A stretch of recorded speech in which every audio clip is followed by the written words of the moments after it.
Right, so welcome back then. Early August 1861, which is exactly where we left off. Last video was a little bit different. Obviously, we didn't cover a huge amount of ground in terms of sort of gameplay. We just passed turn, but I wanted to use the opportunity to introduce the new monarch, Abdulaziz. It's very easy, I think, with these kind of games to ignore significant historical events and just kind of focus on the mechanics of the game and sort of you can easily play the game in a very hand-to-mouth sort of fashion. A succession is a significant historical event, and Abdulaziz is an interesting character that I thought warranted a bit of introduction, and especially to address some of the issues that he might face during his reign, which might express itself in the form of scripted events and such. We passed turn, and we've got ourselves in a little bit of a pickle in the Western Balkans. Now, this is not nearly as bad as the situation we found ourselves in at the beginning of the year in January, where we were sort of we're in the process of being completely overrun. But in the last engagement, there are signs that that was beginning to happen. Let's have a look. Which was not this battle; it was the other battle in Niš. This was a pretty touch and go fight. It was a big battle. We did inflict heavy casualties, but on a large Austrian force. What this shows is the Austrians still very much have game, and I think as they fell back towards Sarajevo, they were able to get their supply, get replacements up, and things like that. Sarajevo, which was built by us as a fortress and a large depot, is now serving its opposite purpose. It's doing exactly that for the Austrians. That was always a risk, but it was still worth doing because it allowed us to conduct operations into Austria. But yeah, they've got replacements. They've got a substantial force, and even though we win the fight, kind of, it's I would suggest that I would say it's kind of a tie at the very least. I mean, we suffer less casualties, but we do lose a number of elements, and there's an indication here that our forces are starting to really struggle. Part of this is because we didn't really separate our forces, but we did conduct a counter-offensive. Well, not a counter-offensive. We conducted an offensive into Zvornik. The Austrians conducted a counter-offensive. The Austrians are in better shape than I had imagined. Our kind of counter-attack in Bulgaria, which cleared Bulgaria, after really the Austrians probed around Sofia, was really successful and led me to kind of think that the Austrians are actually on the point of collapse. Again, as the Austrians fell back towards Sarajevo, I think a lot of their supply issues and their replacement issues were kind of dealt with. So we have to deal with this emergency, and it is a bit of an emergency. If our forces are engaged here in this position, we could, we're already in a position where Hussein Avni's force is going to need to get inside Sofia and to start getting replacements. We lost a number of elements, including most of our guard corps. So we're in a pretty tight old spot. I mean, Hussein Avni's force has only got 27,000 men. Other forces have also taken losses. Omar Pasha's force, to a lesser extent, Abdul Karim and also Abdi Pasha. Now, 3 of these commanders are activated. 2 of them are set to passive posture, which is never a good sign. If that happens, that means that the commander has decided that is the case. He wants to break his force off. He feels that the losses that he's suffering are too heavy. He wants out. So we're going to take our cue from that. And we can also see that the Austrians are beginning to bear down again from the north. They're not massive forces, but they're enough that we need to kind of get ourselves back into Sofia. We also need to get Rita Pasha southward towards Adrianople and actually finish properly completing his command, turning it into an actual credible field command. So we're going to do that. We have pretty much all the tools now to do that. We're going to detach the Polish Free Army Corps, send that into Sofia to bolster the position inside the fortress, and the rest of his command we're going to get back into Adrianople. We do have a 3rd Army Corps plus service asset units. All we really need now is a cavalry division, some supplies. We could probably use 2 of these supply trains actually for that purpose, and then some independent artillery. So we're looking like we're in pretty good shape there. As long as our withdrawal here comes off and nothing really serious happens, and we manage to, because we are passing through Austrian lines in Niš to get to Sofia, and the real worry is that the Austrians themselves conduct an offensive towards Sofia. The hope is that we're going to get a kind of round or 2, really, like a fortnight to a month, to get our forces in Sofia, get some replacements. We've got a nice big depot there with supplies. We've got really good rail access that goes all the way back to Constantinople. So fingers tightly crossed for that, because that is a dicey sort of situation that we're in. So we're going to sort of make our moves there in a moment. In terms of Egypt is going to be a little bit of a sideshow. The reason being is I've got a bit of a plan for Austria, which I'll address in a moment when we go back there to kind of make our moves.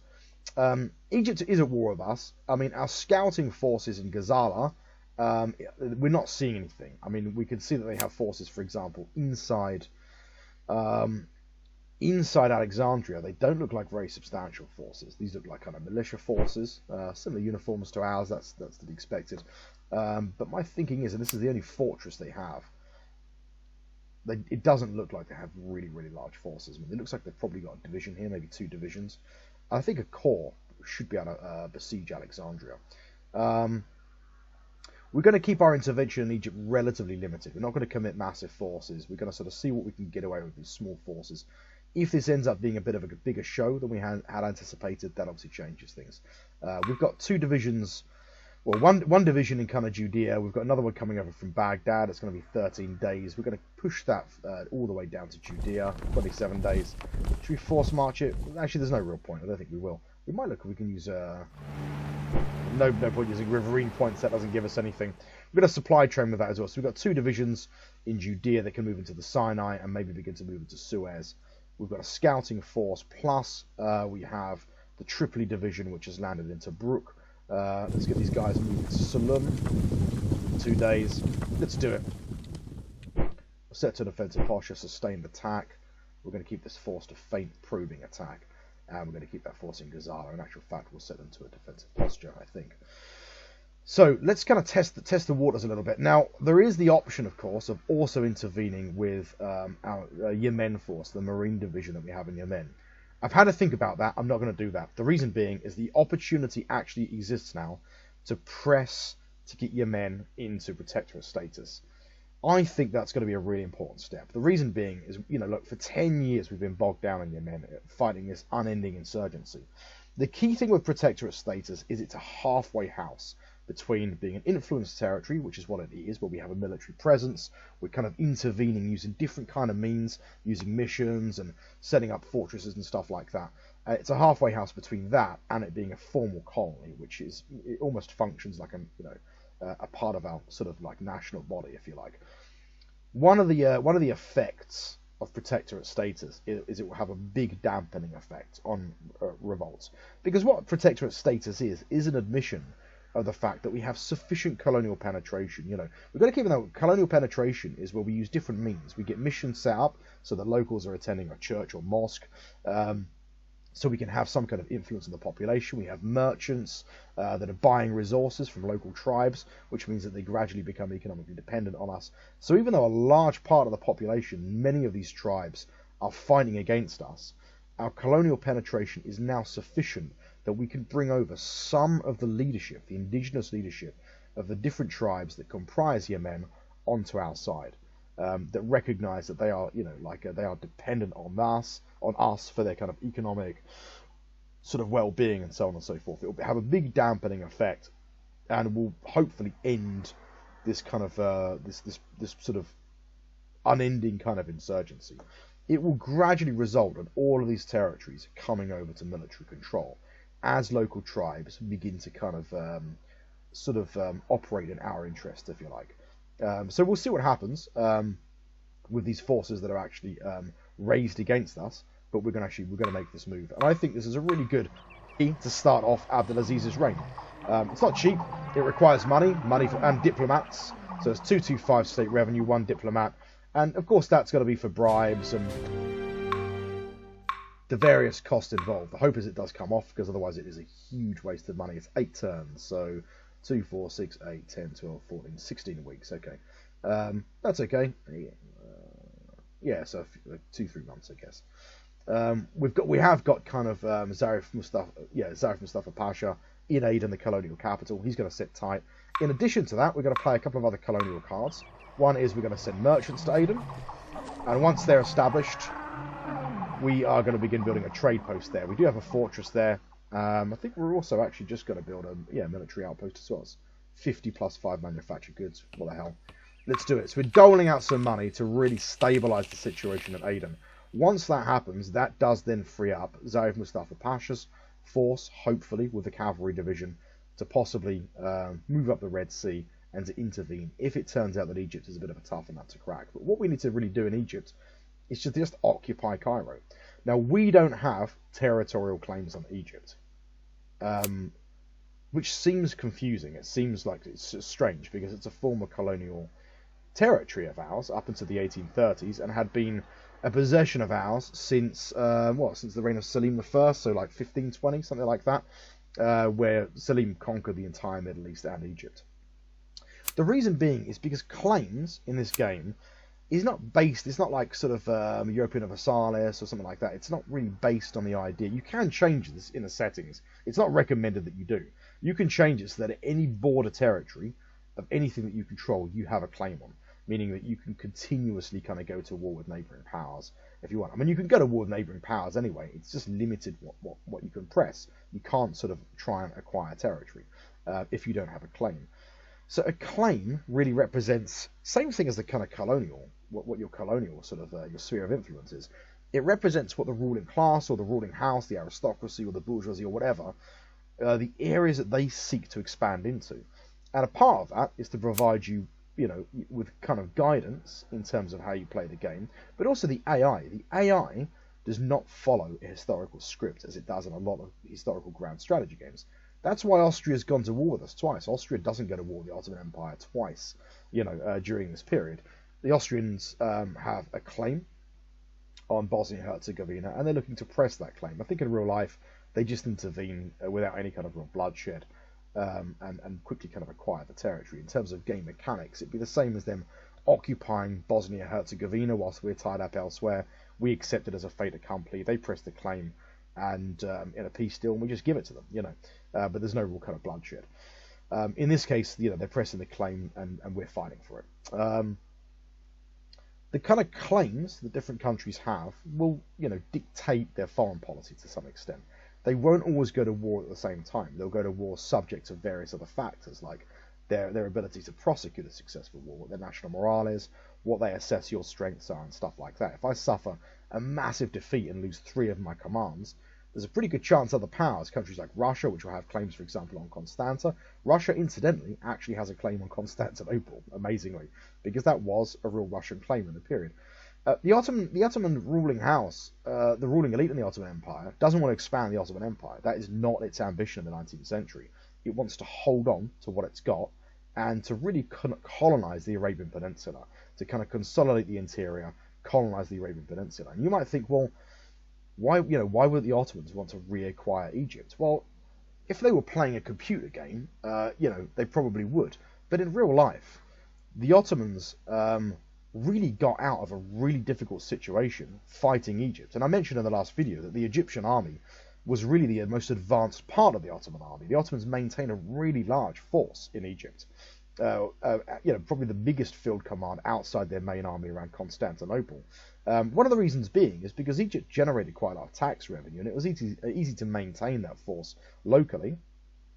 But of course, that part of the Ottoman army was modernized very, very quickly and easily without any real obstructions from the Janissaries and local rulers in Egypt that didn't really want that to happen. They were just bumped off by the Ottoman viceroy, who then in turn looked to really possibly make a move against the Ottomans themselves, maybe even take the throne for himself. He fought a war with the Ottomans, and the Ottomans were in a really, really bad situation in the 1830s. They couldn't fight the Egyptian army because the Egyptian army was the most advanced part of their army, so they really struggled. The Ottomans had to invite the other great powers to intervene to really kind of, scotch the serpent in the egg, really. Because they couldn't do it themselves. They didn't have the military force to deal with Egypt. This meant that other great powers was kind of, at least in terms of their prestige, their word, they were staked really in maintaining the status quo. Britain and France had said, okay, we will agree that the status quo has to be maintained. And as far as they were concerned, Egypt was a part of the Ottoman Empire. In all of their maps, it's reflected, but the de facto reality is, of course, Egypt was not a part of the Ottoman Empire. It's self-governing. And that was the concession that was made, really, to the Egyptians. That the rulers in Egypt could continue to rule Egypt sort of as they were. So it's de facto independence. The Ottomans, even when they were in a position to, and at various times they probably could have, Egypt's army was reduced to a very small paltry force after 1840, once the Europeans had intervened. The Ottomans could have moved at any time, but they just didn't. They didn't because it could have easily have upset the great powers in the West. It would have expended a lot of goodwill of the British and the French, and in doing that, also, the Russians might have thought, well, this is our opportunity. The Ottomans have alienated the British and the French. They've kind of, they've sort of contravened the sort of London Convention or the London Protocols or whatever the agreement it was that basically settled the conflict between the Ottomans and Egypt. So they never did. They never really sought to kind of press. Keep in mind, however, that in real life, the Egyptians had to pay the Ottomans a portion of their state revenue. That's not reflected in game, but it might be now. If we occupy Cairo, hold Cairo for 6 months or a year, we could pretty much make sure that Egypt, for a period of 30 or 40 years, pays us most of their state revenue, and that's. But we could even try and see if we could get military access rights. In fact, if we win the war and we force them, we would get military access rights. That's perfect for us, really. In that sense, it would almost be like a kind of protectorate. They'd be paying us most of their state revenue. We would have transit rights through Egypt and connecting the Middle East to Libya. But the local rulers in Egypt would continue to govern Egypt as they were. That's probably more desirable. But we don't have. The Ottoman House does not have any claims. It doesn't have any legitimate recognized claims on Egypt, and as such, we would not be able to press those claims. Now, as I say, in the options, you can alter the options to make it so that it sounds a lot better than it is, though. The reason being is because, as I say, the AI does not follow a script. The AI, if Austria has claims on every neighbouring territory, like you do, it creates a Mad Max-esque kind of world. And as you play it, it's a kind of game that you might play for 5 years. And it's like playing in the Napoleonic Wars or something, but even more chaotic. Lots more ahistorical stuff happens. And you start looking at it and thinking, I'm not sure really if this is what the 19th century was like. And it also throws away 2/3 of the game, or a third of the game, which is a really rich diplomatic suite, where you can kind of, make deals with different powers and stuff like that. Also the colonial system. Like, I think the Ministry of Colonial Affairs and the colonial cards that you can play is a really interesting part of the game. It gives you something to spend your state revenue on, your manufactured goods, all these different things. Private capital, if you look at merchants and trade stations, this gives you colonial penetration. As you kind of acquire these territories and they become formal colonies, you get huge amounts of prestige from this. You get like a national morale boost and things like that. So it becomes like a worthwhile exercise. To try and explore areas like the interior of Africa. If you have the game set that all powers have kind of claims on neighbouring territories, yeah, you can play a game where you can try and paint the world, the map your colour, but no one's going to really be spending much state revenue on colonial enterprises because they're going to be building armaments and weapons continuously, trying to expand their armies. And it doesn't matter how good you are at the game. It doesn't matter how much of an Alexander the Great you are. The reality is you'll quickly find yourself at war with 3 or 4 powers at once. Now, the Ottomans are going to have a pretty touch-and-go game anyway. We've got the AI set to a quite high level. You can see we're just fighting one other great power. We would be... I mean, if France, for example, in many games, it already controls Tunisia by now, it would have a claim on Tripoli. Okay? And it would definitely press that claim against the Ottoman Empire. France 100% would. Because it would see it as an absolutely achievable aim to defeat the Ottomans in North Africa. And once they acquire Tripoli, they'd then have a claim on Misrata. And once they acquired Misrata, they'd have a claim on Sirte, and so on and so forth. So it's, like Persia would be going to war with us continuously, which you didn't do historically. Russia would be much, much more aggressive. And Russia already has claims on us anyway. But it would... So it kind of makes it a much more of a topsy-turvy world. I have played games, Pride of Nations games, where I had this set. And... I actually just found them more dull, not more exciting. And there's no way I would have played for like 11 years. You wouldn't play the whole game because you're just constantly at war. And war is an important thing, and it's an exciting part of the game. And it is good to have really... we've had a lot. I mean, we're in our 3rd war, and we're 11 years into the game. This is more like the Ottoman Empire of the 18th century, really. It's a very 18th century feel. The Ottomans were continuously at war with the Balkans. And it's like that. As we've kind of recovered our position, we're industrializing, we're developing economically, we're recovering our status also as a great power. We're kind of returning really to the kind of 18th century, perpetual conflict with Austria, because Austria is seeing us as a challenge, a threat. Whereas in real life they weren't, So like if we were weaker in some ways, great powers might ignore us a little bit more. I don't know if that play out necessarily in the game, but that has sometimes been the case. So anyway, you can change the options. You can make the options so that you can play a more kind of robust game. You can press territorial claims. I wouldn't recommend it. And also, we are playing kind of in character a little bit. There's certain things, as I said at the first video about the Ottoman Empire, you're never going to change. Doesn't matter how many factories we build or how much railroad we lay, and we've done a lot. We've done a lot more than the Ottoman Empire did in the 1850s. There's some things we just can't change about the Ottoman Empire. We're never going to be able to change in this time period, and that's realistic. That is realistic. It's really, in a lot of games, you have this kind of very mechanical approach where you just build lots of factories. That leads to urbanization.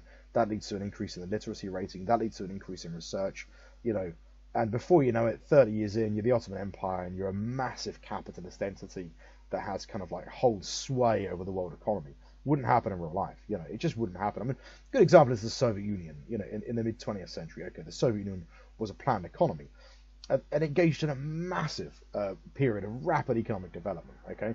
It doesn't mean to say that within 20 or 30 years, all of the legacy of the kind of Tsarist, the Tsarist inheritance and that all of these things were gone. It doesn't mean that everything functioned perfectly. It increases productive output, and it was important. And the productive force is kind of the heart and soul of a modern capitalist economy. But it doesn't just flow from that. Our factories, okay, even if we had exactly the same technology as Britain, which we're never going to do during this time period, and we had a factory that was upgraded to the same spec as a British factory that produced, I don't know, for example, say, textiles, and it had railroad access, and it was in a region that had the same kind of sort of government support, let's say popular enthusiasm in a particular area. Our factories would still produce about maybe, a half to 2/3 of what a British textiles factory would produce, at the same level of technology, the same everything, because our economy would just be less efficient. The game reflects that well, it's a kind of dynamic economic system, and that would probably remain the case through most of this game, or through this entire period. So it doesn't matter how many factories or railroads we produce. I mean, these things kind of do matter a little bit, but it's not going to completely change the kind of power that we are. It's not going to suddenly mean that the Ottoman monarch thinks, yeah, okay, great, let's reinvade Egypt. They wouldn't want to do that, because a lot of this development in real life would be dependent anyway on British financiers and stuff like that, So it's we're not going to press claims on Egypt. We're not going to conquer. I mean, the option is we could hold Egypt pretty much as a permanent occupation. We could invade Egypt and just never make a peace deal with them. Militarily occupy Egypt, destroy its army. And to do that, though, would be difficult. I mean, it would create a long-term pressure on national morale because we'd be kind of, this would be like the Ottoman Empire of the 17th century, an empire that is kind of perpetually at war. And in a weird way, that's sort of what Bulgaria, Albania, and northern Greece is like. We're not at war with Greece, but these are areas that we just militarily control. They're not colonies in the conventional sense. They are occupied by us. They're just regions that are occupied by us, which is seems quite strange. But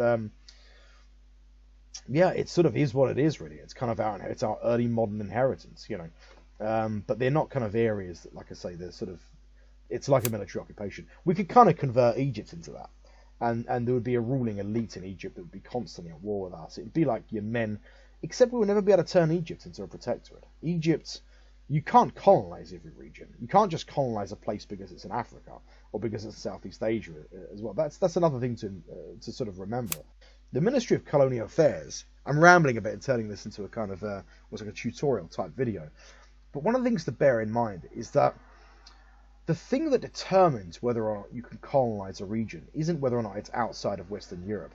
It's not necessarily whether or not it's a wealthy or cultured or sophisticated place, really. You can have areas that are relatively affluent, but you still can't, you still might be able to colonize them, or areas that are really, really poor that you can't. The thing that determines whether you can play colonial cards really reflects the kind of level of organization of the political apparatus in that region. So, for example, if you look at the Hejaz is unorganized. It's a tribal society. It means that it doesn't have kind of a single polity. There's no political cohesion. There's no legacy of any kind of serious political cohesion. It doesn't mean to say that at times there wasn't an Arabian Empire. Or there wasn't a single kind of political organization which controlled this entire region. It's just that it didn't leave a kind of legacy of any kind of political unity. It was principally tribal. Tribal societies, you can gain colonial penetration on a region-by-region basis by playing different kind of colonial cards, using missions, which is a small amount of state revenue, building roads, infrastructure, and the region becomes gradually just dependent on you. Certain other kinds of areas you can't. So, for example, Egypt, you just can't. Egypt is not a completely unorganized society. Egypt may have a lot of similarities, for example, cosmetically to a place like Iraq or Syria, but the reality is Egypt has a long and strong history of a kind of a single polity that has quite a lot of cohesion. You can't build missions in Egypt and suddenly get people to attend your mosques and therefore influence them. Those days are long over. Egypt has a long, long history. The way that the Ottoman Empire acquired Egypt was by defeating the Mamluks, who had controlled large parts of the Middle East wholesale. They took Syria, Palestine off the Mamluks, and then they occupied Egypt. And eventually the Mamluks really sort of became like regional governors, as I understand it, for the Ottomans. And that continued for a long period of time. But yeah, it wasn't colonized like a colonial territory. It wasn't colonized by settling or anything like that. Obviously the Ottomans had a significant impact on Egyptian society, but it wasn't colonized in the same way that, for example, other areas of the Middle East we could say were colonized. So we're probably not going to be reacquiring Egypt. We're not going to be reacquiring a kind of corridor, like a contiguous territory from Cyrenaica to Palestine. But we can get land access through Egypt, and we can get Egypt to dole out most of the tax revenue they collect to us. And why not? That's eminently doable, and that's actually preferable. It means that the small amount of revenue that the Egyptian beys have, or the Egyptian rulers, whatever it is they want to call themselves. They can call themselves Caesar for all we care. The small amount of revenue they collect, they can maintain a force for domestic policing. They're the externality. We unload all of the costs onto them, all of the problems of security, all of the tedious things, and we get all of the benefits, which is free money and transit rights to Cyrenaica and Tripolitania. That's what this war is going to give us. And I would take that, even if there was a choice. If we had territorial claims on northern Egypt, I would probably still take that over taking territory, to tell you the truth. Because, I suppose Alexandria is a reasonably large city. It would increase our domestic demand a little bit. Egypt is like, even though it's a fairly urbanized society in a relative sort of way compared to much of the Middle East, its economy has a fairly agricultural character to it. But no, I would prefer just to have transit rights and free money, basically. And that's what we're going to get, I think. Now, in terms of our moves in the Balkan Peninsula, first off, we're going to get back to Sofia. And there's a bit of thinking behind this, beyond getting out of the immediate emergency. First of all, Abdul Karim Nadir is activated. We're going to set him to evade combat. We are going to set him to a passive posture. He's going to march back to Sofia. Omar Pasha, he's going to evade combat, passive posture, retreat if engaged. He's going to do exactly the same. Hussein Avni Pasha, exactly the same. He's the one we're most worried about. Force march, 65% chance. Let's do that. 9 days. Yeah, and he's going to enter the structure when he's there. Now, the one we're worried about is Abdi Pasha. His force is not in terrible shape, but he is going to have to pass through Nish. That's 9 days. Ouch. Let's go back, actually. Well, I tell you what. 23 days. We can't force much if he's not activated. He's the most vulnerable, but he's going to be set to kind of retreat if engaged, and he's set to a passive posture. It means he does suffer a command penalty if he is engaged, but he's more likely to retreat. And to tell you the truth, that's really what we're going to have to settle for. 3 of those armies are definitely going to get out of that scot-free. No one's going to be able to support anyone. If anyone's engaged, they're on their own, basically. Abdi Pasha will have to literally fall back. The worry is he gets engaged in, for example, Zvornik falls back to Sarajevo, gets in some kind of really nasty, tricky situation. That's the concern. Rita Pasha, not activated, because why would he be, right? He's been defeated in Constanza. 15-day march to Varna, okay, in completely clear weather. Unbelievable. That's pretty much that. That's our army desperately looking to try and get out of there scot-free. What I'm going to have a quick look at is Subordinate Commander. Yeah, now that's really interesting. He is activated. What if I were to give the entire command of Abdi Pasha's force to this junior commander?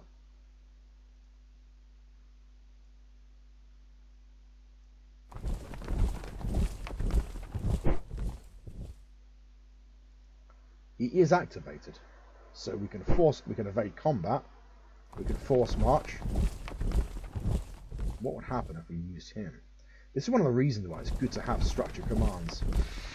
18 days. I mean, to tell you the truth, it's better than what it was. It's better than what it was.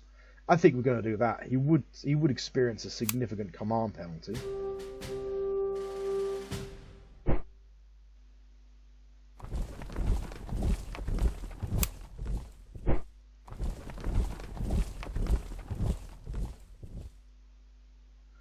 Yeah, 18 days if it comes off, but we get to evade combat.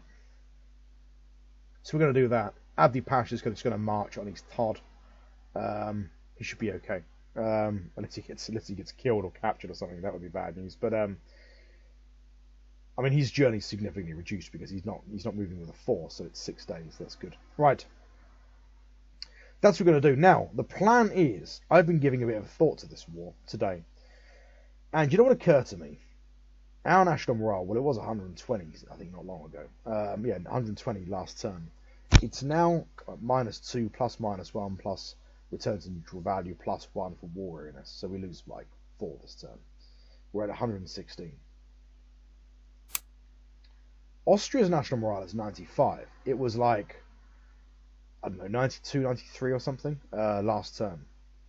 At the beginning of this war, a year and a half ago, Austria's national morale was substantially larger than us. And to be fair, we were both in the green. We were both well above average national morale because we had, had our successful war against Austria, and they had, in rather dramatic fashion, recovered their own situation and engaged in a number of kind of regional proximity conflicts where they had been successful. And on that kind of high, they then moved against us, looking to kind of get revenge.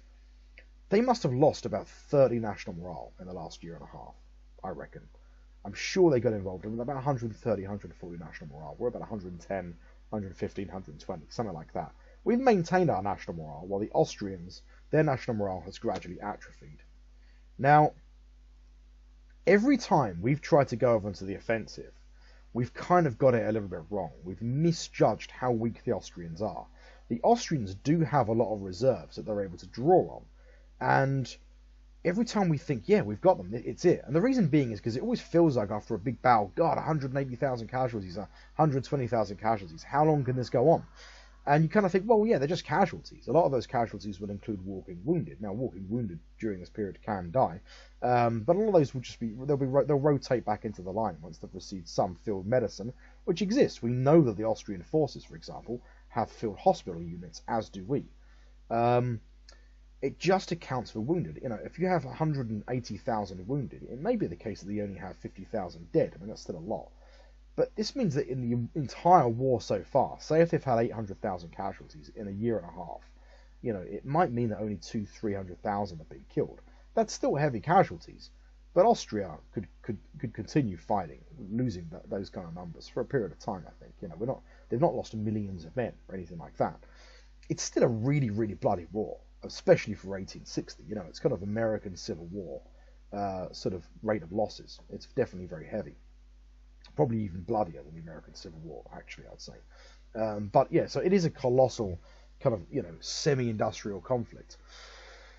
But when we're on the defensive, especially holding out Sofia, so long as we hold our national morale kind of areas, like the objective cities, Sofia, Salonika, Adrianople, Constantinople, especially from Sofia, we can conduct regional counter-offensives to clear the area, for example, around Plevna, maybe eventually launch a counter-attack up towards Constanta. We could have an army permanently based, the 5th Army, in Rumelia. That'll be Riza Pasha. That probably won't go to him, to be fair, but he only has to sit there in a supporting role. He could be anchored in Rumelia permanently on a defensive. This keeps the lines of communication open up to Sofia. In Sofia, we could continuously rail up these reserve army corps that are being constructed, these free Hungarians, these Poles and Ukrainians and whoever else is flocking to our kind of colours. Once they're constructed in Adrianople, we stick them on rails, we put them in the fortress in Sofia. They constitute a growing reserve. Now, when we're conducting defensive battles in Bulgaria, we're extremely successful. And we've inflicted heavy casualties on the Austrians. It's only when we try and get a bit cocky and think, oh, okay, our moment is now. Let's try and take, well, I'm just going to check this really quickly. Okay. Yeah, we can see that there's large forces beginning to gather again in Bucharest. I just noticed that whilst I was looking at Austrian forces. So the Austrians are going to be moving again down through Bucharest. They've got 500 or 1,000 troops in Zvornik. Probably going to push towards Niš. So things are going to get dicey again. They definitely are. As long as we get our forces out reasonably intact, which I think we can do, get them in Sofia, and as long as the Austrians don't press Sofia this turn, and as long as we need to get Hussein Avni's force recovered quickly, we need replacements for his forces, and really some of his forces, two of the corps, have to be really largely reconstructed from scratch. So that's going to be it's going to last a month or so, maybe longer. And in that time, we will have 3 field commands plus a 4th, which will, again need some reconstruction. Again, doing these counterattacks, we've put ourselves in a dangerous situation. If we can do the same as we did before, get back to Sofia, consolidate our hold, they have to besiege Plevna now anyway, again. What have we got in Plevna? Let's double check. Yes, we've got a couple of fortress divisions, plus a permanent fortress division that we moved there. So that's a pretty reasonable. That's 44,000 men, just under 45,000 actually. But my thinking is, the way that we win this war is not through territory. It's not in the same way that we won the last war. It's national morale. We bleed Austria white every time they lose 100,000 men. They engage us in some big pitched battle, and Omar Pasha absolutely kind of mauls them. Every time that happens, it just undermines their credibility. It undermines the credibility of the regime in Vienna.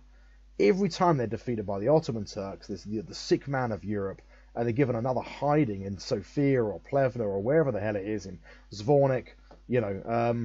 It's just another defeat. Another defeat of Franz Joseph in Vienna.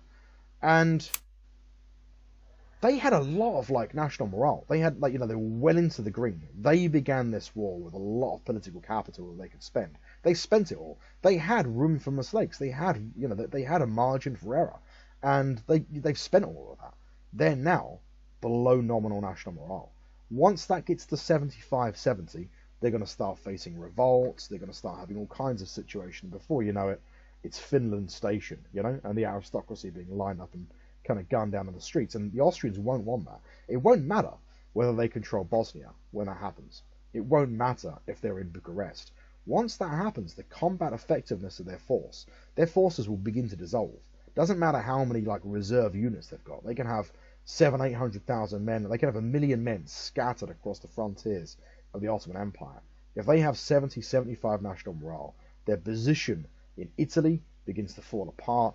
And also, let's face it, the Austrian Empire is also a multi-ethnic empire with lots of different kind of interests pulling in different directions. That's how we win this war. And then, and only then, do we really have a decision. Do we take the white peace that they will offer us? They might even offer to dole out money, but they'll probably offer us a white peace. Do we take the white peace, or do we then just keep fighting them, keep defeating them, and eventually, then that national morale, that emergency that the regime begins to face in Vienna, that will translate into territory. That will translate into us. We could take Sarajevo easily. We could march into places like Sarajevo and Bucharest. Their army, however big it is, it will begin to fall apart. So that's my thinking. Rewatching The Wire at the moment, in the words of Stringer Bell, it was actually rewatching The Wire. Territory ain't shit. We can keep pressing attacks into the Austrian Empire, but territory isn't the key thing here. It's undermining the political position of the regime in Vienna, and that's how we're going to win a war. To that end, we are going to coalesce around Bulgaria, or around Sofia, and our plan is going to be to kind of to build a kind of head shock system. This will be our base of operations. We will conduct localized counter-offensives to lift pressure in different areas. We have to make sure that Salonika, Sofia, and Adrianople hold at all costs. If they fall, we have to take them back, because the moment they fall, Austria gets plus 10 national morale, we lose plus 5 or plus 10, and then all of a sudden it starts going horribly wrong. We have to hold Sofia, or if we lose them, take them back straight away. Salonika and Adrianople. So that's my plan. So we're going to get our army back into Sofia. The hope is, because we are in a dicey situation, I don't think it's quite as bad as it was 6 months ago. But like I say, we need to get those boys back, and we need to start getting replacements up and recovering our situation. Now, that's the military plan, really, for how we're going to defeat Austria. And, yeah, that's how we're going to do it. What we are going to do is we're going to start ferrying these forces on rails to Adrianople. And this is really the remains. 4 days. This is really what, the remains of what we need. We're going to field hospital as well.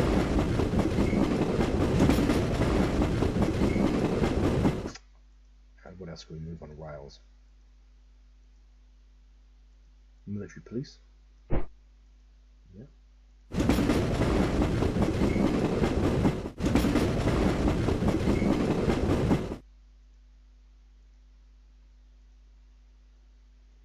And then engineers will have to wait till next time.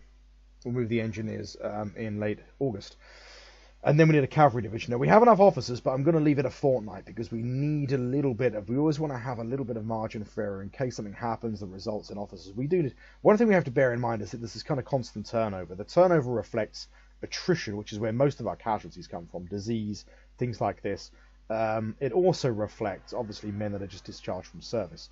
So if we build a cavalry division now, we would basically have one unit of officers, whatever that unit represents, 100 or 1,000 officers or whatever. We'd only have one of those, and we need one of those to replace officers lost through disease attrition and terms of service completion. So we want a little bit more than one, just in case something else happens. So that's pretty much done. We've played our colonial card at Aden. We're pushing for colonization. We're getting forced concentration in Palestine or Judea.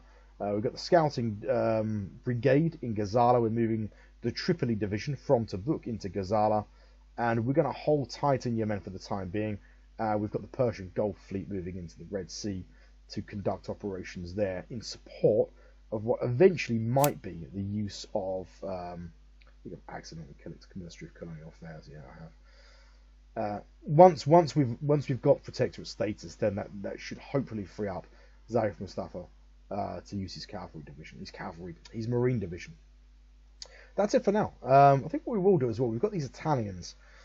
I'm not sure if we're gonna move these guys yet, or we'll move them once we've got sort of supplies, transports. Yeah, no, sorry, supplies. Yeah, we're waiting for our supply trucks, our supply trains to be completed. So we've got transports here. Right, what we will do actually is we'll sort the main fleet. Yeah, once we've got the supply kind of caravan, if you like, complete, that provides that Italian core, the logistical tail, which we will need for a landing in Alexandria. That said, once we get control over Gazala, we will have a continuous line. We'll have access to the depot in Tripoli. It's quite a long way to go, though. Sort of Rommel-esque problems, then. Yeah, what am I doing with the fleet?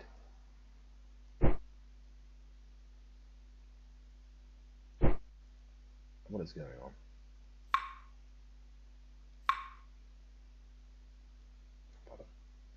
Why is this so difficult?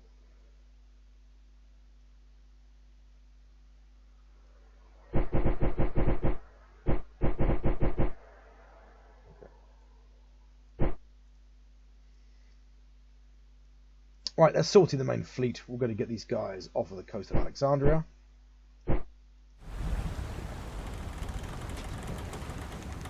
Wonder what they have there. We won't try and shell them just yet. But we'll intercept anything that's passing from Alexandria. Now, we know that the Egyptians have ships. I think that's just merchants. But let's get our raiding force.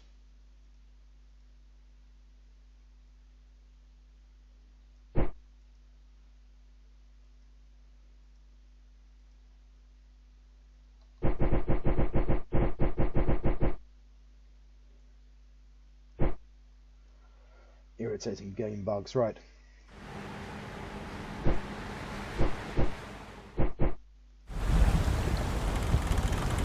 Right, we're going to get a raiding force into the into the central Mediterranean trade box to look to deal with any kind of Egyptian commerce. We want to isolate them economically. get our main fleet sitting off Alexandria, and begin to tighten the noose. The hope is that they don't have some kind of massive, substantial force. I would guess that the main force that they have is what they have here.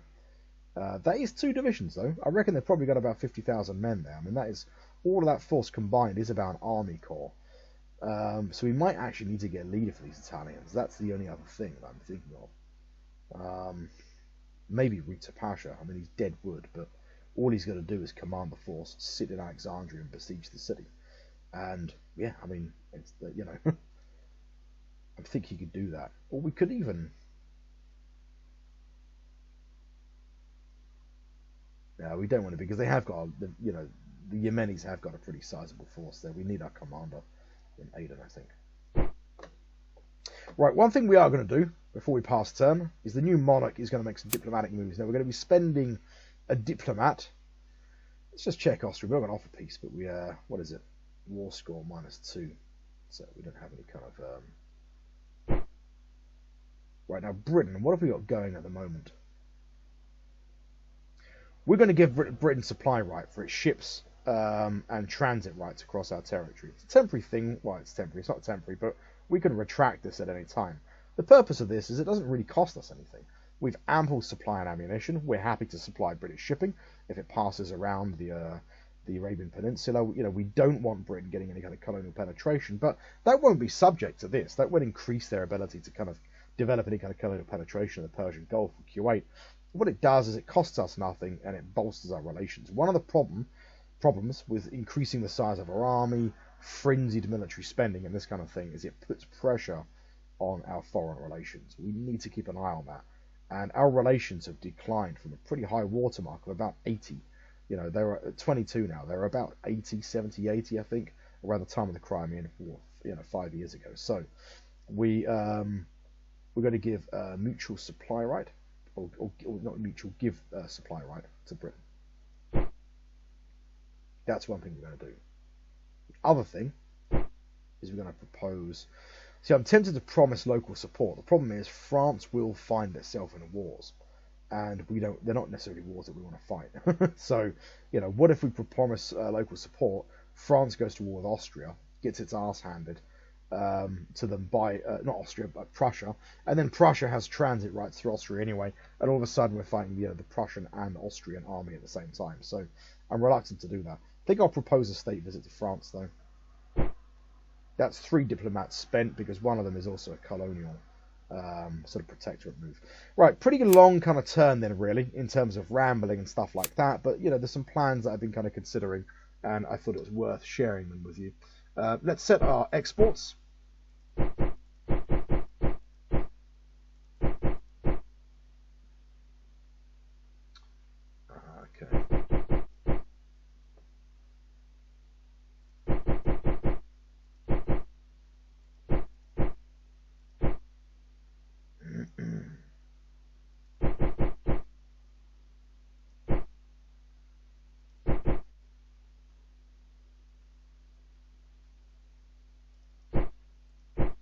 Right, I think we're looking good. No big shortage of anything, nothing that I'm looking at that's in any kind of way alarming.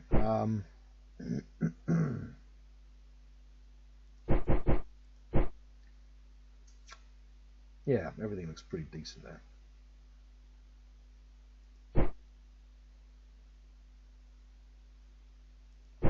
Go 20 manufactured goods. Coal looks decent.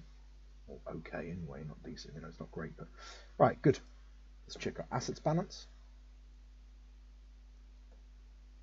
Everything looks good there. One encouraging sign is that we don't have a huge stockpile of commodities. It shows that we are shifting. We're shifting a lot of commodities. We don't have a lot of commodities that are just sitting in the economy. Stuff is being sold domestically, it's being exported, and so on. That's good. Right. Now we have got a bit of private capital to spend. We don't have lots of manufactured goods. We want to try and stockpile manufactured goods. What we're going to look at is things that we could reinvest in our economy that does not cost colossal amounts of kind of resources. sort of cost-effective investments. So one thing we have been looking at doing is expanding our agricultural base.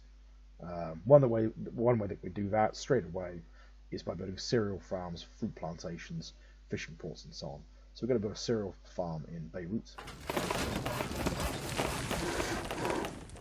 Let's use up some private capital. We've got fruits also, and the vineyard. So vineyard would cost 400. That should leave us another 400. We produce enough fruits at the moment. I think vineyard's going to be a key thing. It requires some manufactured goods, but yeah, we're going to do that. We can always counter that. Right, that's going to leave things a little tight. Let's check the economy really quickly. Operational cost 342. We've got 379.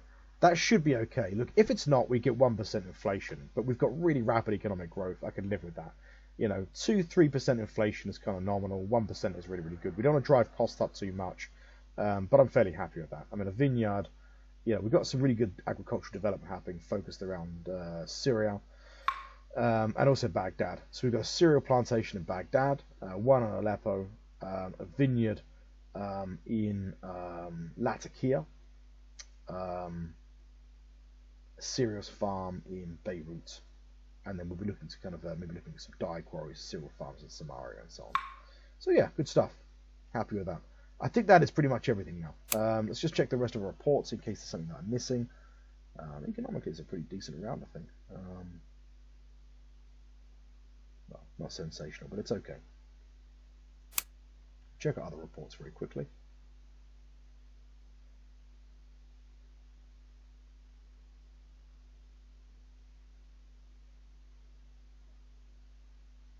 One thing we want to do is that we do want to keep a diplomat because we want to challenge any move the Dutch makes, the Dutch make on Sumatra. Any moves that they make, we want to kind of block. It's okay that they're sending colonial merchants and stuff like that. That's fine. What we are anxious about is them pushing for protectorate status. Once they get protectorate status, it's hard to reverse that, really. We'd have to militarily intervene, which we're not in a position to do. You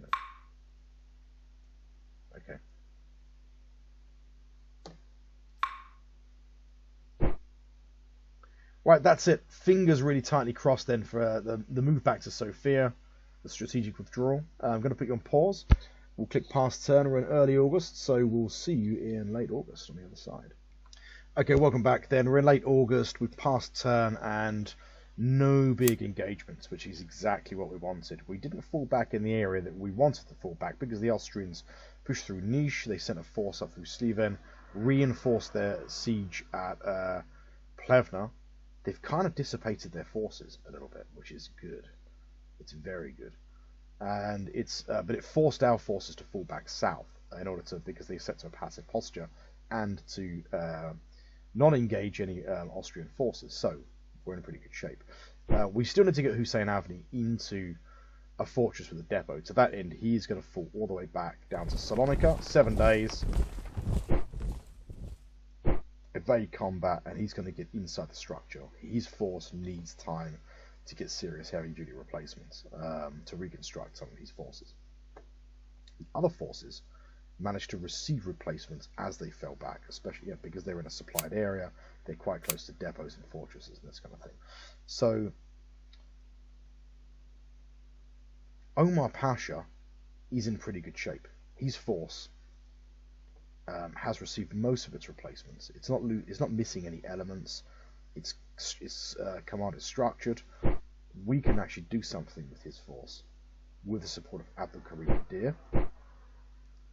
And what else do we have? Now, Hussein Pasha's force has kind of been turned into something like an ad hoc corps because Abdi Pasha was not activated. He's still not activated, but he's going to be given command of his formation back, and we're going to give Hussein Pasha command of the Guard Corps. Yeah, now he's not activated, but if we manage to get him 12 days, that's a shame.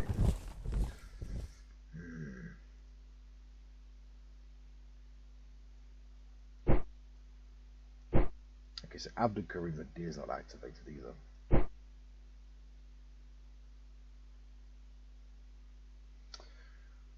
They don't have any commanders in Plevna yet. My thinking is we could move to lift the siege at Sofia. We want to try and keep the central ground. My worry is that they get a lot of force concentration here and move to an assault Sofia. That would be problematic. We've got 115 national morale. They're back up to 102. That is a shame. On what basis, I wonder?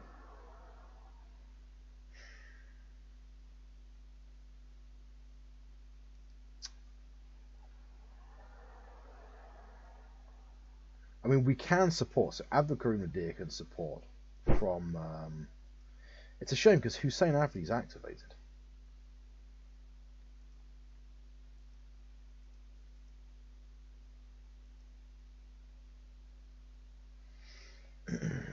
But Abdi Pasha's not. I wonder whether we just switch commanders over. Abdi Pasha's not activated. Let's give him command of Hussein Avni's command, Hussein Avni's force. Give Hussein Avni command of Abdi Pasha's force. Well, that looks a lot better. We still have an unactivated force. It's going to take 16 days now, unfortunately. Yeah, we march that force to Salonika. We get it to passive posture, retreat if engaged, 16-day march. Once there, he enters the structure. That leaves us with 2 commanders that are activated with commands in reasonable shape. Now, how long would it take Hussein Avni to get to Skopje? 7 days. From Skopje, he can support a move, as can Abdul Karim, into Sofia. 7 days.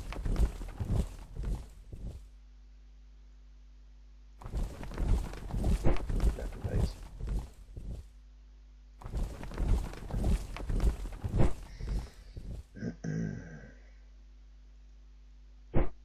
It's tricky this. I don't want to conduct offensives against the Austrians, really, but I do want to secure the area around Sofia. I don't want them getting immense amounts of force concentration. Omar Pasha is in command of a force that is in very good shape indeed. He has support from Abdul Karim Nadir and Hussein Avni. Once Hussein Avni is in Skopje,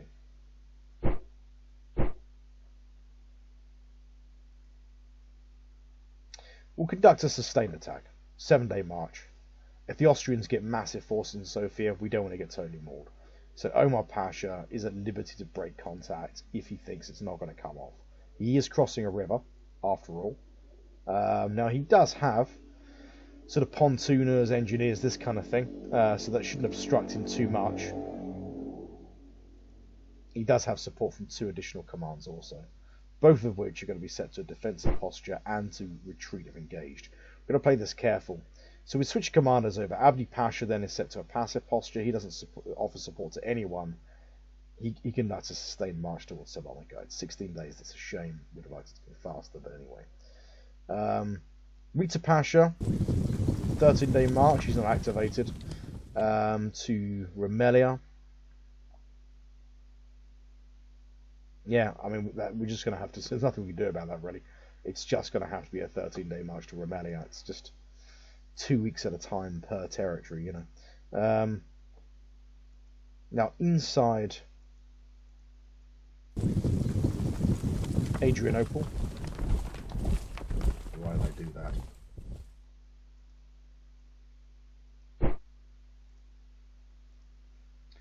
Right, so we got some Ukrainians, some sort of Landwehr militia corps, another corps of Ukrainians being constructed, and we've got a field hospital unit.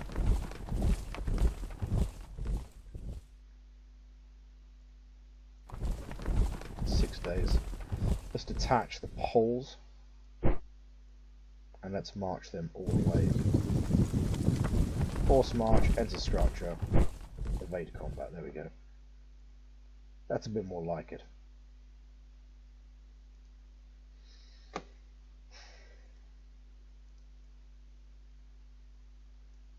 Right, I think that's it.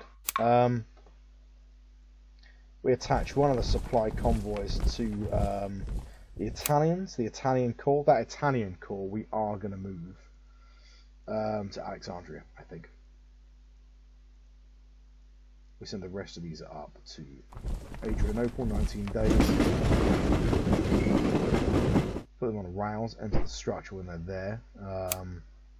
We've also got some engineers in Ankara. Let's get them also.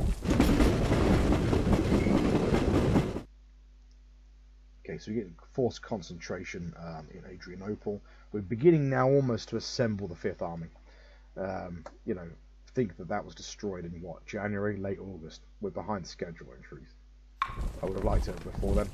Let's get the cavalry division. It's going to need a mobile element. We have the officers, 14 officers. We've got the manufacturing goods. We've got everything we need for that.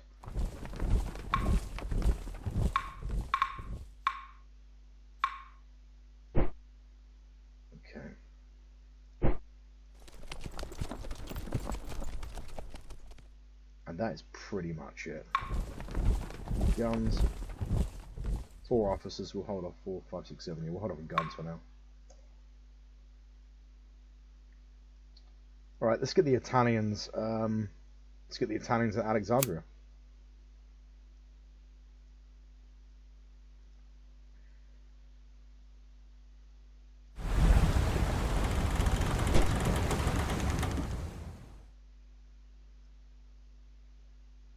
Not enough transport capacity. How is that the case? Okay, so we can't take the supply convoy.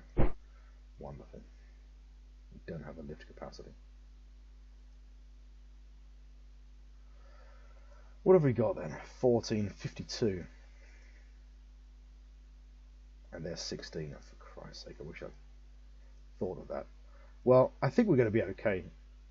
Worst case scenario, we lift it off, but I think we can land it at Alexandria and begin a siege there. We'll set it to an offensive posture and to engage anything. We might even be able to capture some ships at Alexandria if this comes off. We've got the main fleet to offer gun support. We did just have an action at Gazala. I should read back actually. So we lost the engagement. This is basically a colonial fortress.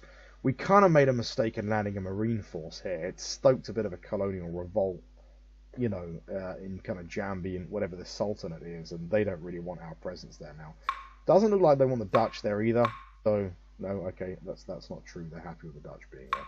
So a bit of an own goal there, but we had a sort of fortress garrison, colonial fortress we'd built at Siak or Jambi, which is destroyed. Yeah. Luckily, this sort of sultanate or this principality is limited to these 2 regions, I believe. So the rest of you know, HL in the north is neutral. You know, they don't have a problem with us being there. So we can continue operating in those regions, and also the areas that are militarily controlled by the Dutch.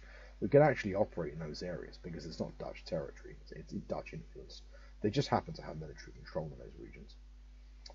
So the other engagement was the Yemenis attempted to make a move on Sanaa, not Aden, which is the colonial capital, but Sanaa. It failed; they were defeated.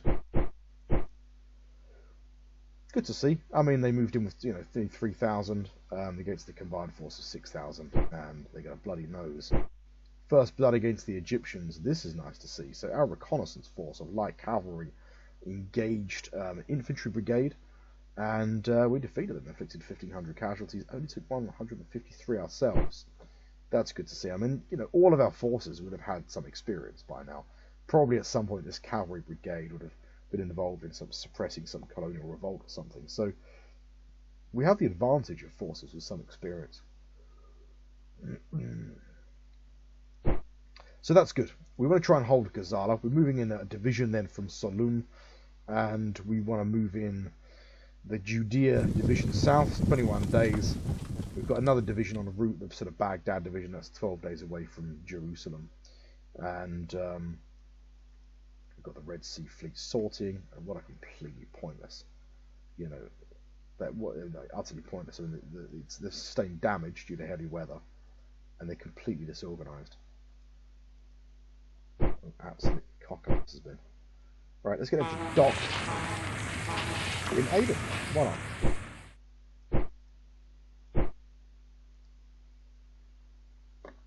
Okay.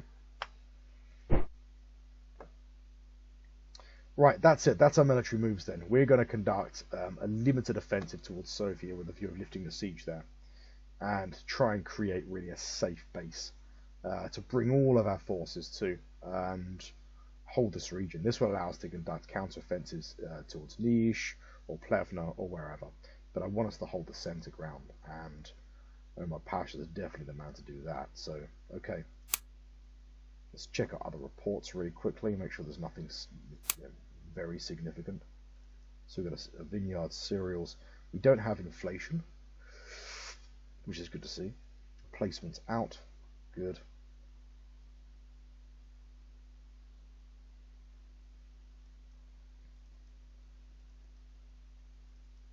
Let's check the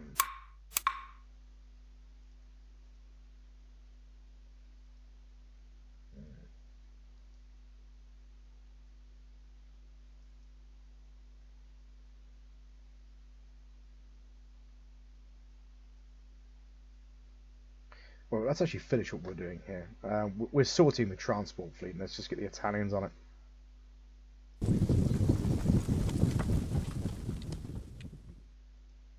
Move the transport fleet. 12 days. Unload.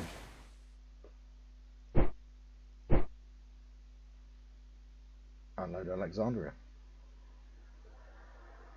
So this Italian corps will be there within 12-13 days. Got the main fleet to support.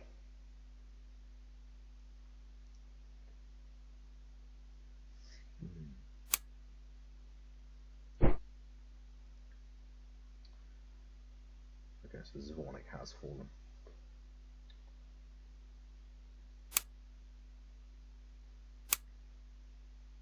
I hadn't even realised we recaptured Zvornik, to say the truth. It's kind of a surprise, but yeah, a pleasant one. Right, really powerful round economically. Really powerful. 147 units sold in the domestic market for 587. That's a record for a 2-week period for domestic market sales in terms of turnover. 95 exports for 453, so slightly less. Incredible round.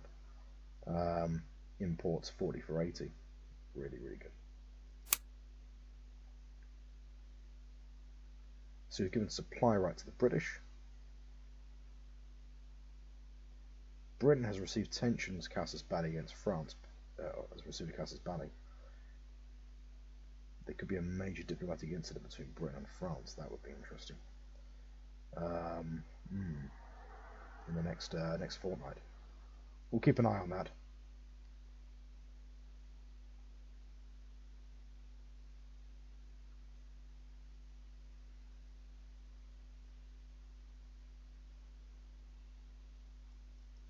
That's good. That's coming off then. Our attempt to convert Aden to Protectorate status.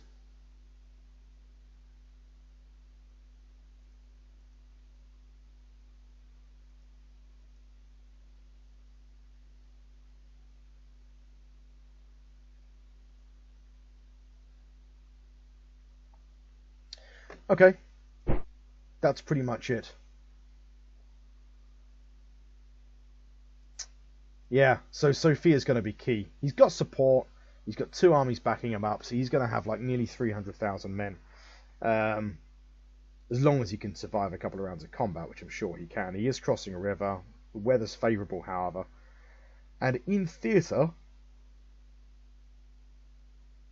I mean, there's limited Austrian forces for the time being. We don't know what's going to happen in 7 days, but there's not a commander in an adjacent territory, and there doesn't appear to be a commander there. So in theory, he should be able to quite readily free Sofia.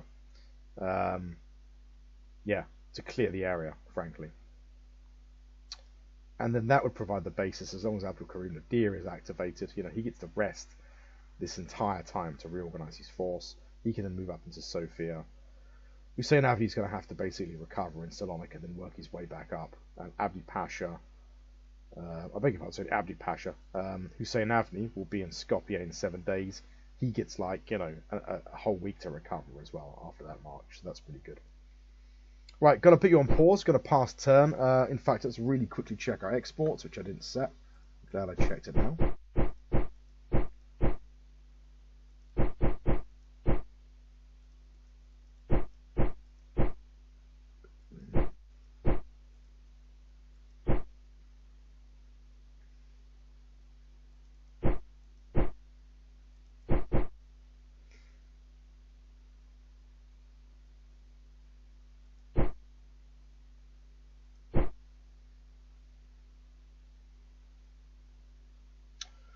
Right, that all seems pretty reasonable. Nothing I can see that's too problematic. Let's check those iron mines in the east.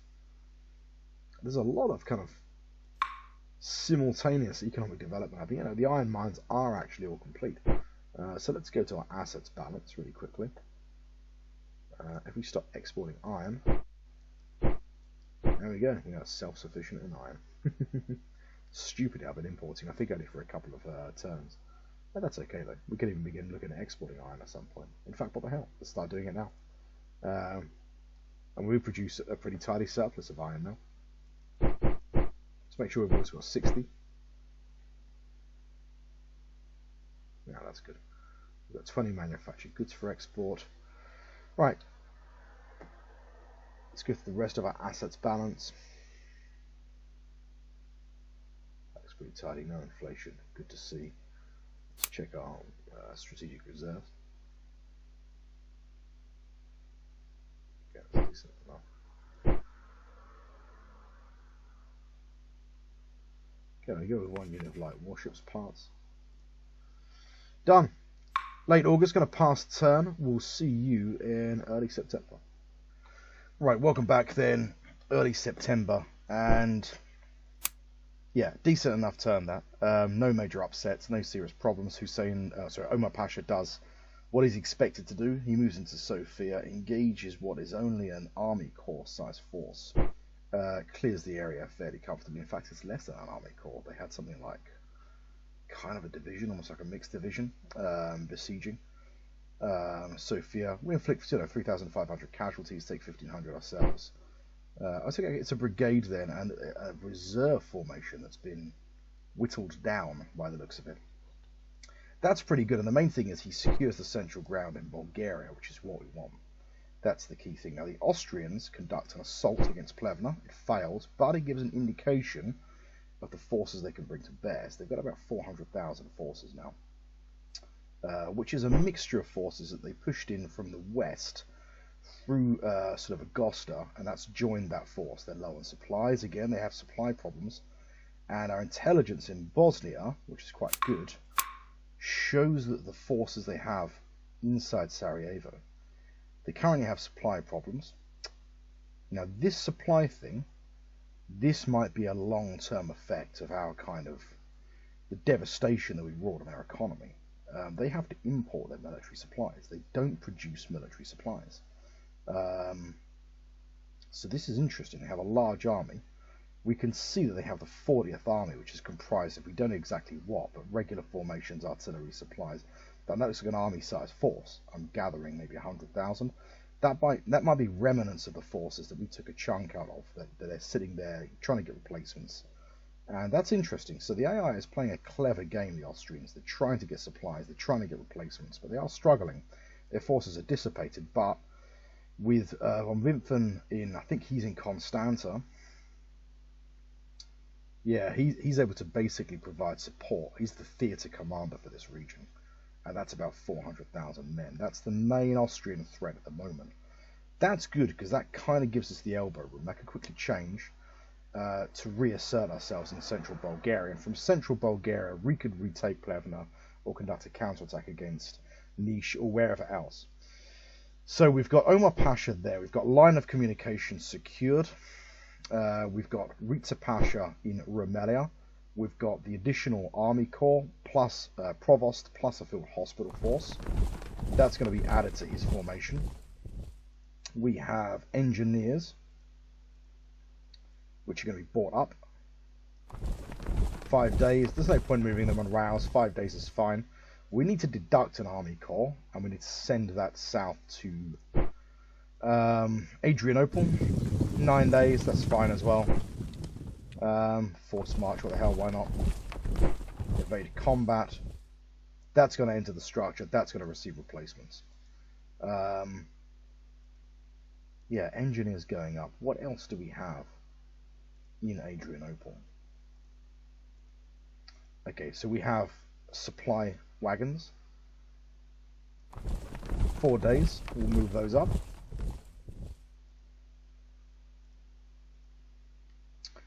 Now we've got a Ukrainian corps. We've got all these kind of POWs and officers and stuff. 2 Ukrainian corps being formed in Adrianople. We've got some Poles, a Polish corps, which was with Rita Pasha's force. Stick them on rails.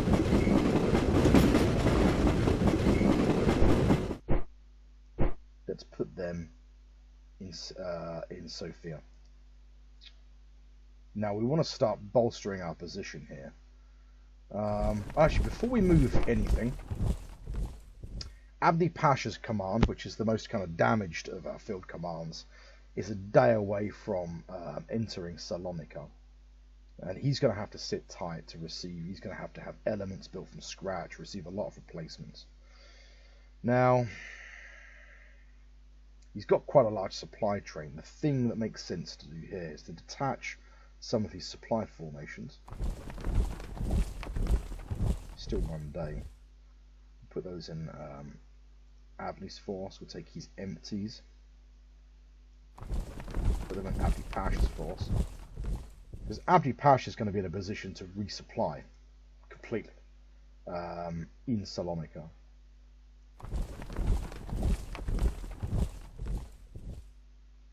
So that means that each force has what? So we've got 2.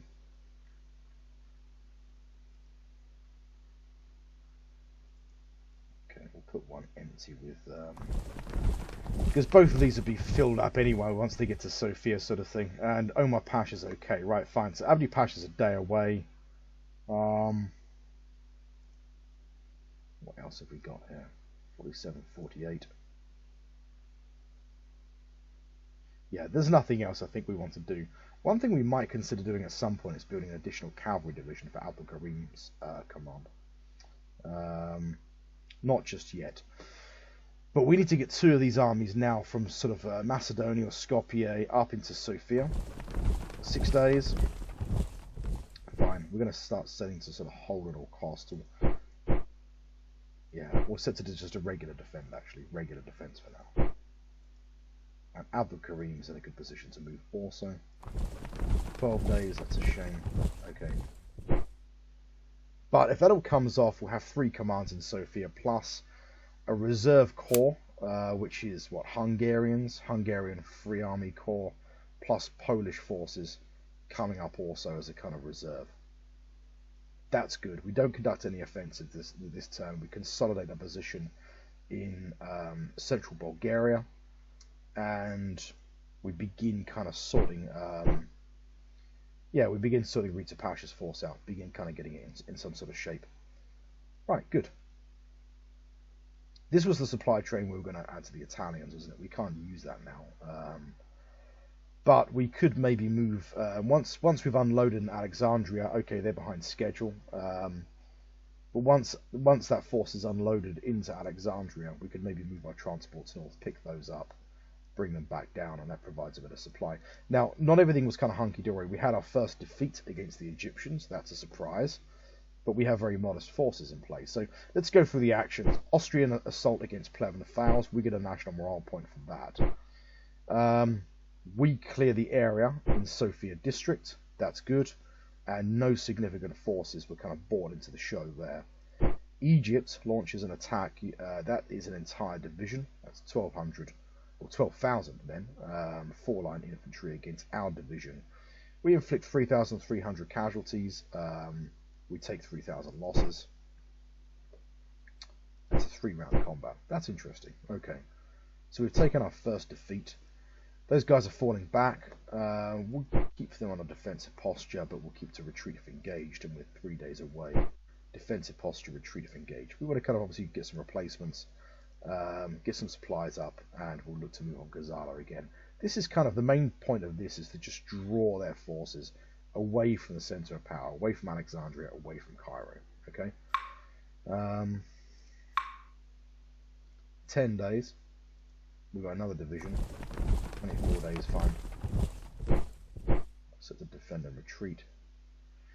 Right, that's good. Now we can see they've got riverine transports. What they're doing is they probably have forces in the interior. Now Egypt kind of controls Sudan, and they have a what looks like a long-term revolt that's kind of raging in sort of northern Sudan. So they probably have forces deep in the interior. They are ferrying those forces up. into, I guess, Cairo. It looks like they have a fleet of some description in Suez, which means they do have a maritime presence in the Red Sea. We need to keep that in mind.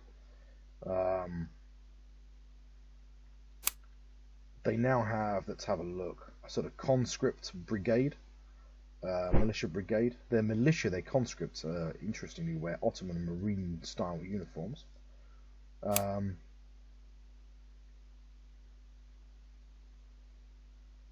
What have we got here?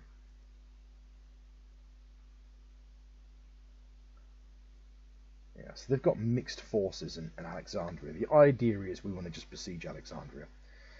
Sit tight outside with the Italian Army Corps. It's a pretty sizable force, that, and see how they do. In the last analysis, not to be kind of too cold about it, but they're fairly disposable, you know. They're not Ottoman soldiers, so they're sort of volunteers, and it makes sense to use them, you know, in this kind of context, I think. Okay. Everything's kind of going okay in Egypt. It's a small defeat. These are very small forces we're talking about. We're getting a bit of a feel for the, you know, the sort of quality of Egyptian arms, what kind of forces they have. Obviously, if this gets a little bit too messy with Sudan and Cyrenaica, we'll look to reinforce them. But I think that's okay. Nothing to worry about too much there. We start getting a position sorted out in the Sinai. The Sinai is not a very developed kind of region. It's a track, isn't it?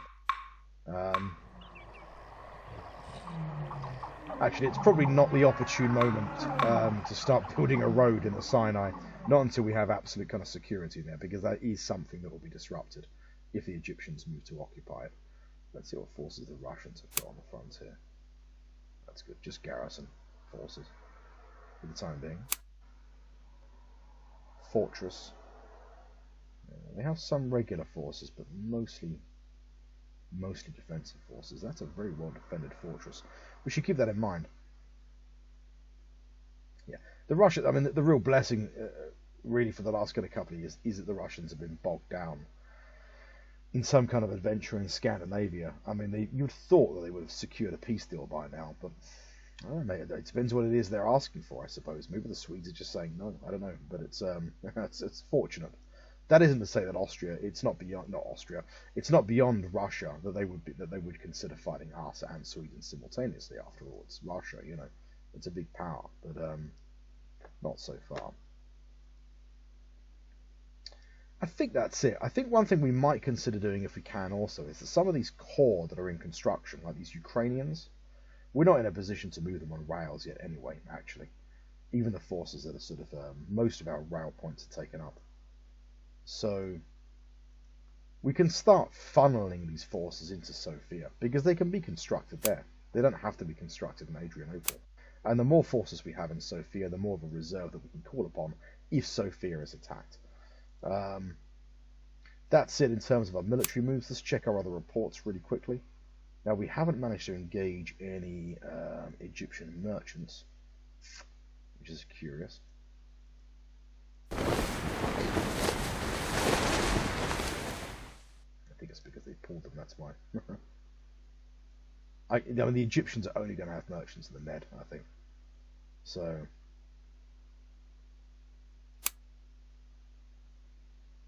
yeah, there's no maritime reports or anything like that.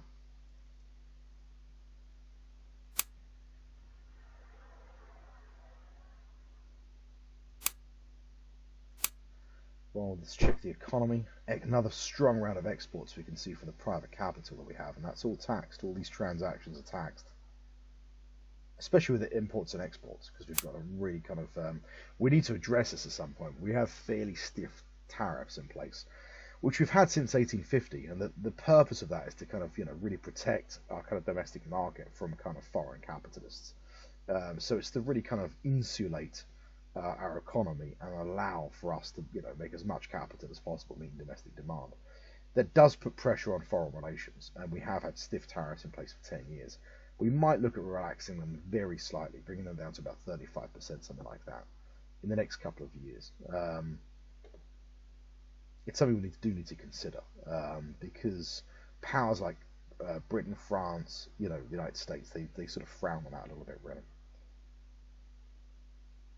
So yeah, I mean, 145 units of goods for 546 Domestic market sales, 91 units of exports for 379, imports 30 units for 60. Decent around there. Let's check our exports.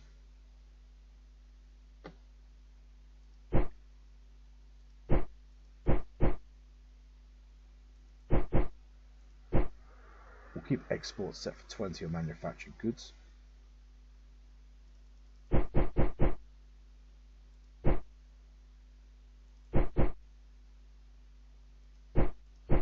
Exported any iron yet? Manufactured goods, fruits, textiles, consistently export textiles, dyes, tobacco, minerals, nitrates, fish, lots of fish and cereals. We import wood, preserve food, and coal from Japan and Mexico. Let's check preserved foods, that's okay. Yeah, good.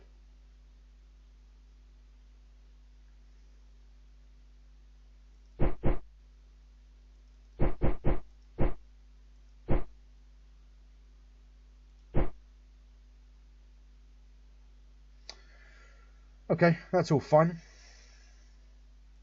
Steel and coal looks decent. Manufactured goods is okay. Officers okay.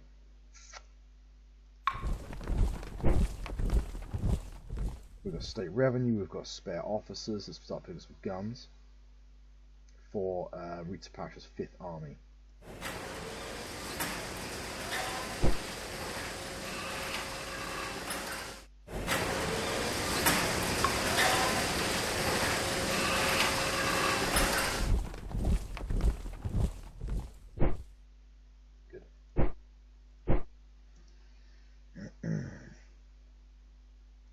We'll keep those.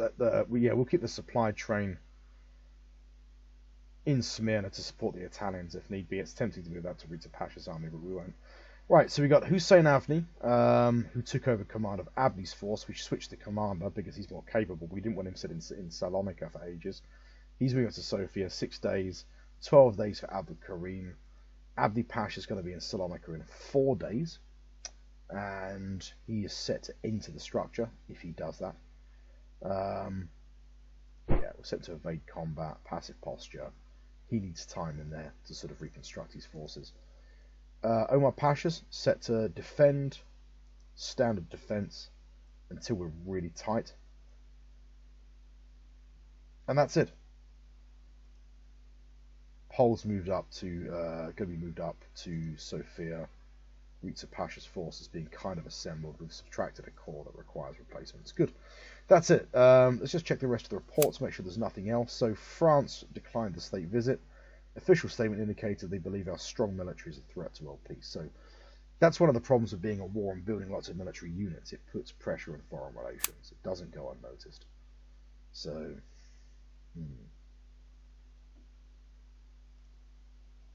treaties in effect then. So we've still got commercial agreement with Britain and France. That's good. Supply rights. Venezuelans give us supply right, obviously because we defeated them. So the Russians give us supply rights. We give the Britain supply rights. We're going to be extending, obviously, what we're offering Britain. Promise local support if Britain continues. And we give passage rights to Britain and France. Venezuela does to us, and Russia does to us.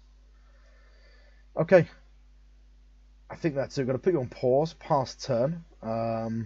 Just scrolling through here. We're still pressing for protectorate status. It's 2 turns out of 8, 6 left. Let's quickly check Sumatra. Colonial merchants.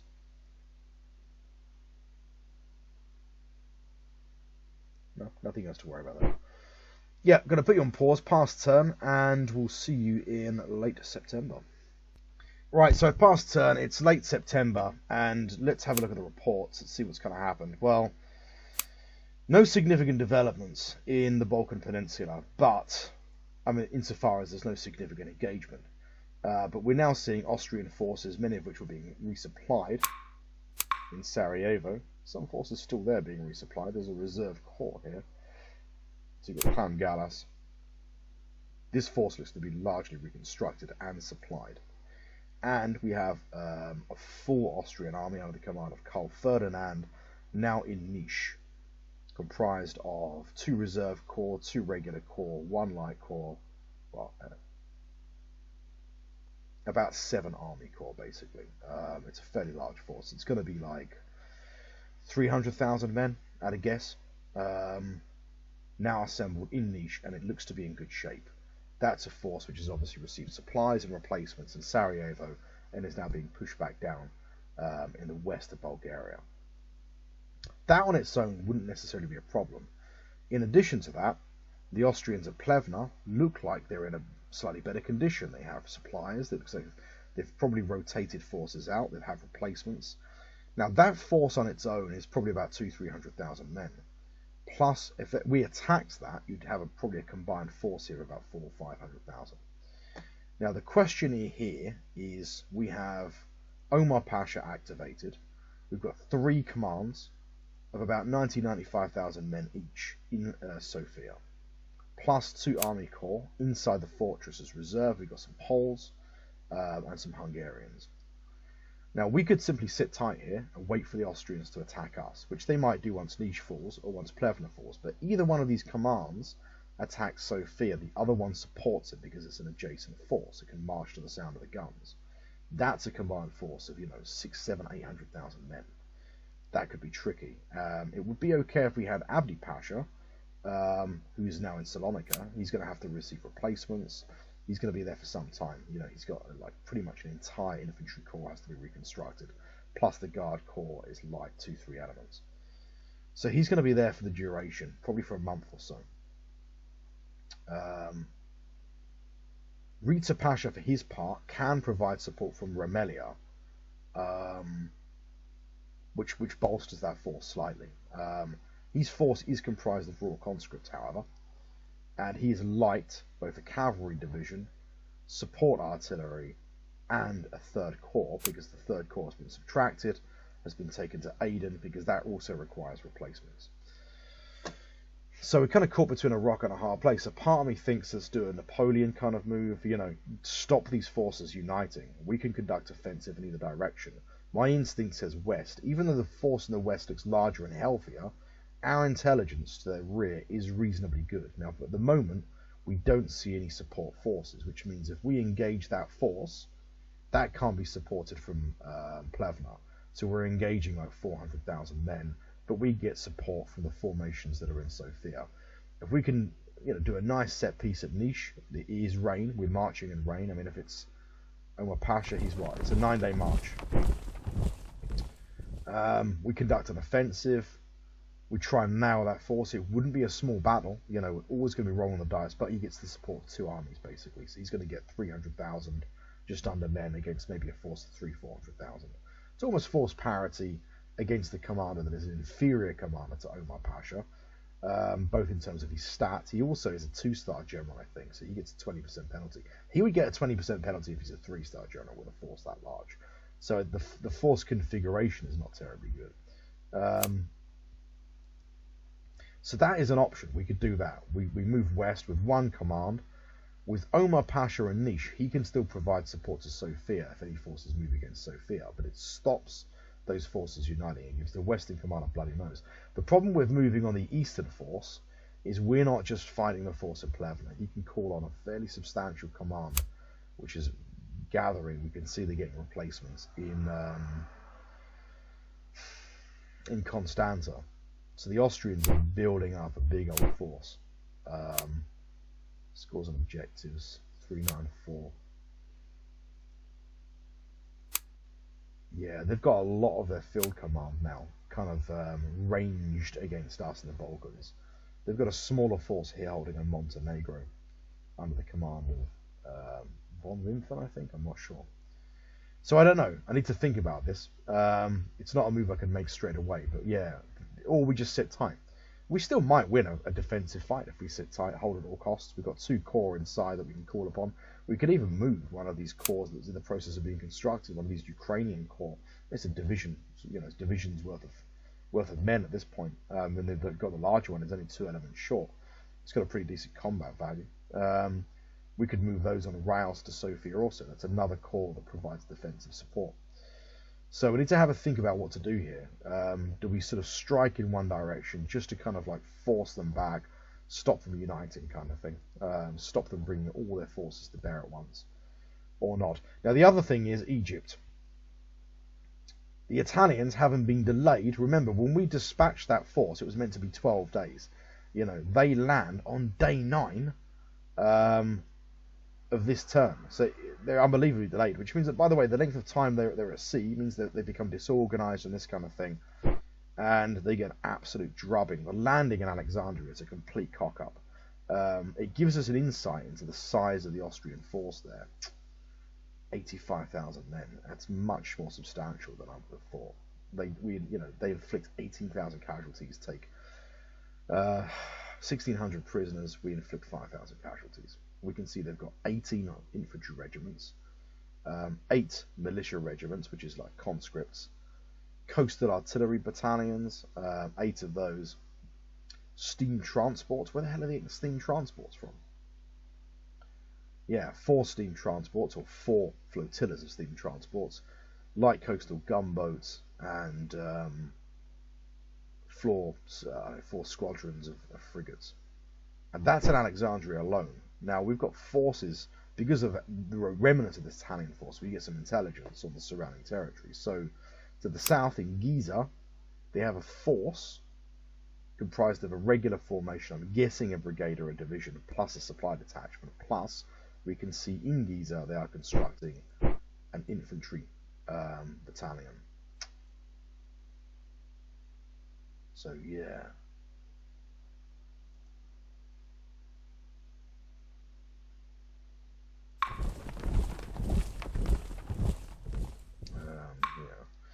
So a brigade rather, not battalion, a brigade.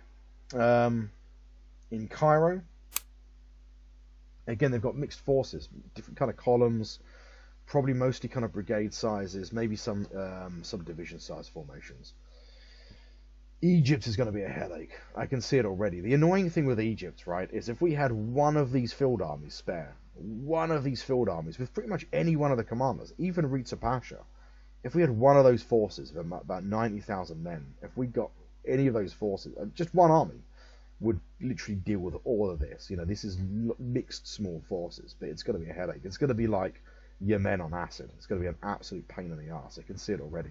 We're going to try and get this Italian corps out, or what's left of it, threw their lives away, really. We've got sort of a division now in Sinai. We'll set that to defend and retreat. We've got another division that's going to get there in 13 days. In terms of Cyrenaica, what's really obvious is we're going to have to, to deal with, get supplies and replacements in a timely fashion. I mean, the closest depot is Tripoli. So we're going to have to look to get a depot in either Benghazi or Tobruk, probably Benghazi, and maybe set up a conventional fortress there. We have a small colonial fort, but we're going to need more than that. And really, I think the Egyptian war, it is a sideshow, is going to be about buying time, containing them, really until Austria's dealt with. Which is a shame. But, yeah. Let's have a look at Egypt. I mean, they'll probably even have a kind of plus. Let's have a look. Of a piece. War score -1, so we can't even offer a white piece because we just lost the battle. Yeah, it's going to be an absolute headache. I can see it already. It's a shame it happened now, but we'll still be able to deal with them. It's just a case of, they're constructing lots of small forces. It's going to be like, kicking a hornet's nest, really. That's what that landing has done. I thought I think what's clear is they had a lot of forces in the interior, and they've used the Nile really well. They've got kind of steam transport, sort of river boats and stuff like that, and they've managed to get a bit of force concentration now around Cairo and Alexandria. The biggest force seems to be in Alexandria. They have almost a conventional field army there. I mean, a lot of that force that the Italians engaged is going to be garrison forces, also naval troops and stuff like that. In terms of their actual field command, it's probably 50,000 men, but 50,000 men is more than we would have liked. So we either re-embark the Italians or we set them to kind of evade combat. We try and pull them back to sort of Cyrenaica, something like that. We need to think on that. But yeah, not good. I'm going to leave it there. We're going to pick up in late September where we've left off. go through some, we need to sort of obviously think about what to do in Bulgaria. We've got a lot of private capital that we want to kind of unload really, or reinvest into the economy. So we need to have a think about at the moment we're looking to expand our agricultural base in kind of Iraq and Syria. One of the reasons for that is we just have a rapidly expanding population. The breadbasket of our empire is kind of the Balkan Peninsula, but it's a volatile region because we're in the midst of a war with Austria. And also, it just may not be enough in the long run. We need to expand our agricultural production because domestic demand is not yet outstripping supply. We're still an exporter of agricultural goods, but we could export more, and it's worth having a large surplus of agricultural goods. So probably the thing is going to be to continue focusing on expanding our agricultural base. I've got a bit of a plan as well, a bit of an economic plan. I'll flesh it out in a bit more detail because it's a soft plan, but I think between now and, say, 1865 would be a good target, and it's a tight deadline. We're going to try and build two rail lines. One is going to be from Ankara, which would turn Ankara into a kind of significant junction city. We're going to build a line. We'll think about where it's going to pass through, but we're going to build a line linking Ankara up to sort of Aleppo or Antioch, and then we're going to stretch it down to Damascus. That's the idea. Beirut, Latakia, up to Ankara, and we're going to build a second line simultaneously, I think probably from Erzurum, or we could even maybe try and catch these interior towns, maybe also Ankara, through Kayseri, Sivas, Malatya, and we're going to link up Mosul and Baghdad. That's the plan, really. 1865 is to kind of significantly expand our rail connections, partly into the interior of Anatolia, but also we want to link up Damascus and Baghdad, because a part of asserting ourselves in the Middle East, defending our positions there, is the military importance of being able to quickly freight large formations to the Middle East. But also, we're now going to be looking to economically exploit the Middle East increasingly, partly because it's a good place for agricultural production, but also as we become increasingly a large textile manufacturer, one of the largest textile manufacturers on earth, incidentally, what we need to do is to start connecting up our dye quarries. We've got good access to dyes, especially in Beirut, and we want rail access to those dyes. We also want to expand our dye quarrying operations somewhat. So we're going to do that. That requires a rail line going through, Aleppo, Beirut, Damascus, and then probably down through to Samarra and Jerusalem. That long term will provide the basis also for a Hejaz rail line. But in the meantime, that's the plan. Between now and 1865, that's a pretty tight deadline, but that gives us a focus for our kind of private capital expenditure. Initially, between now and early 62, expand the agricultural base as best we can. That's pretty cost effective. It's a relatively cheap, easy thing to do.